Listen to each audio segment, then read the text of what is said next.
తెల్ల బచ్చలి కూర అన్నది మనం ఇంట్లో పెంచుకోవచ్చండి. పూల కుండీల్లో మనం పెంచుకోవచ్చు.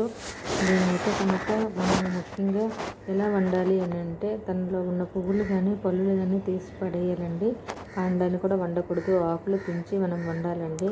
కాకపోతే కొన్ని దగ్గరలో పువ్వులు పళ్ళు అవ్వకుండా చిగురు ఉంటుంది, ఆ చిగురుని డైరెక్ట్గా వేసుకోవచ్చు. ఈ కాండాన్ని మనం ఎక్కడ నాటినా తొందరగా మొక్కలు వచ్చేస్తాయండి. ఒక వారానికి అయితే చాలా ఒత్తుగా పెరిగిపోతుందండి. ప్రతి వారం తీసుకుంటే చాలా నీట్గా ఉంటాయండి.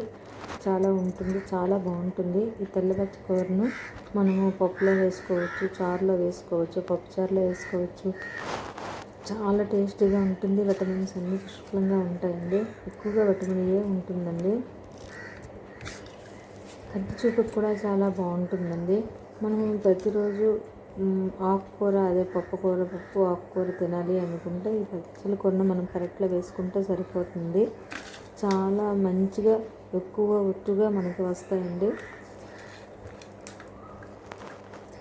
దీన్ని ఎలా చేయడమో మీకు చెప్పాను కదా. పళ్ళు, కాయలు, పువ్వులు అనేవి పడేయాలి, ఆకులను తుంచి వేసుకోవాలి. చిగుళ్ళు ఉంటే కనుక అక్కడ పువ్వులు కాయలు లేకపోతే ఆ చిగురుని కూడా డైరెక్ట్గా వేసుకోవచ్చు. దీనికి వేయించాల్సిన పని లేదండి. పప్పులో వేసేసి ఉడికించేస్తే సరిపోతుంది. చాలా టేస్టీగా కూడా ఉంటుంది. కాకపోతే దీన్ని మనం ఎంత జాగ్రత్తగా మనం హ్యాండిల్ చేసామని చూసుకోవాలి. చాలా బాగుంటుంది. చాలా ట్రై చేయండి. ముందుగా మనం ఏంటంటే పంచరత్న దాల్ మనము నానబెట్టి అందరూ వాడతారండి, కానీ ఇందులో అయితే కనుక వేయించాలి. ముందుగా మనం పంచరత్న దాల్ని మనము వేయించాలండి. వేయించిన తర్వాత కుక్కర్లో బచ్చలి కూర, టమాటాలు, వెల్లుల్లి, అల్లము, ఎండుమిర్చి, పచ్చిమిర్చి, ఉల్లిపాయలు అన్నీ వేసేసి 1 by 1 వేసేసి, జీలకర్ర అన్నీ వేసేసి, తర్వాత ఈ వేయించిన పంచరత్నం ఉంది కదండి అందులో వేసేసి కలిపేసి నీళ్లు వేయాలండి. నీళ్లు వేసి ఒక 3 విజిల్స్ వచ్చేసరికి చూడాలండి. 3 విజిల్స్ వచ్చిన తీసి కలుపుకోవాలి.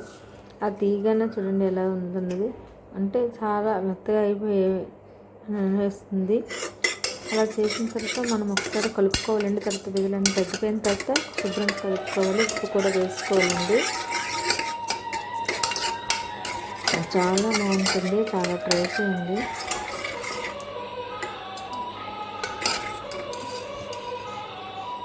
ఇది చాలా రుచిగా ఉంటుంది. మనం పప్పులో ఎప్పుడు రొటీన్గా కాకుండా ఇది వేసుకుంటే చాలా బాగుంటుంది. ఎప్పుడు రొటీన్ ఫుడ్ కాకుండా డిఫరెంట్గా ఉంటుంది. దోశల్లోనూ, వాటిల్లోనూ, చపాతీల్లోనూ, అన్నంలోనూ వేసుకుంటే